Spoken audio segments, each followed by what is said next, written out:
We definitely are. Part of the reason is what is perceived as Iran's increased meddling in the region's affairs. The Saudis decided we cannot just sit back and look at Iran influencing other parts of the region. We've got Iraq, we've got Syria, and now we've got Yemen. So the Saudis have reached a point where that has to stop. That's on the one hand, Iran. Then you've got Islamist extremism, not just Shia, but also Sunni extremism. We've seen what's happened in Egypt and now Syria, ISIS, and so on. The Saudis have reached a point. It no longer is an option of sit and wait or take action. They had to move. The Saudis said that the missile arsenal of Yemen, of the Yemenis rebels, were destroyed. It clearly wasn't the case, because Scud missiles, came across the border only a few weeks ago. Are we close in any way to a resolution of this conflict as both sides meet in Geneva? Well, obviously, as far as the Yemeni people are concerned, it's in their interest to limit it, but now it's become a part of a regional conflict with the Saudis, the Iranians and others involved. So it's a much more complicated thing than simply the Yemenis deciding to stop the war. Yemen is the most weaponized nation in the Middle East, if not in the whole world. There's a lot of weapons in Yemen. It's not going to be easy to stop people fighting.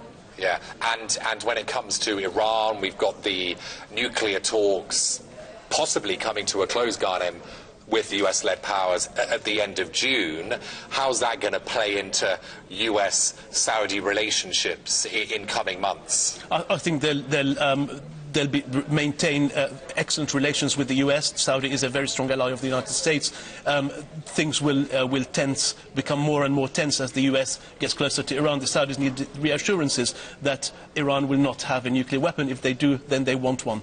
And that's going to be a very problematic. Can they be given realistic reassurances if Saudi sanctions are tempered somewhat and it's able to export some oil, given that it complies by inspections and various other matters? Well, I think the Saudis need to be reassured what the end game is. What is Iran going to be like after the end of those talks and at the end of this process? Are they going to have a nuclear weapon? If yes, that's very problematic for the Saudis. Iran is in the region, and Saudi and the rest of the GCC understand that, but they just want reassurance that the relations with the US will not come at their own expense and own stability. And that's a very difficult thing to reassure the GCC generally about. Domestically, King Salman has made massive changes, sweeping changes, since he acceded to the throne in January. Is there disquiet within Saudi Arabia about some of these changes, such as making his son, second in line to the throne? He was essentially unheard of a couple of months ago. Saudi, we need to look at it from a wider perspective. It's a very institutional country. There's a lot of institutions and they rule things.